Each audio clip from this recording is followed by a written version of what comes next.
Ассаламу алейкум, урматтуу Дон Кабар YouTube канал катталуучулары.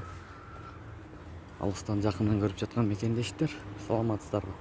27 ноябрь 2023 жыл Бишкек шаары.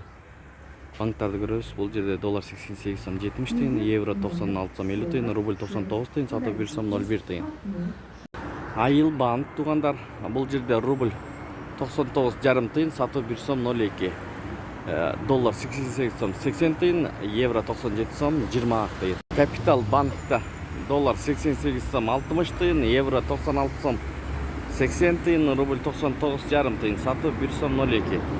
Эко Исламик банк доллар 88 сом 60 тыйын, евро 96 сом 80 тыйын, рубль 99,5 тыйын, сатып 1 сом 02. Бакай банк доллар 88 сом 80 тыйын, евро 96 сом 90 тыйын, рубль 99,5 тыйын, сатып 1 сом 0,25. Ушу менен видеону аяктайбыз. Сак саламатта туруңуздар. Тапкан акчаңыздарга береке берген болсун. Сиздер банктарды көрдүңүздөр, өйдө жакты карасаңыздар, подсказка бар, бассаңыздар, обменкаларды көрөсүздөр. Сиздер менен канал автору Данияр болду.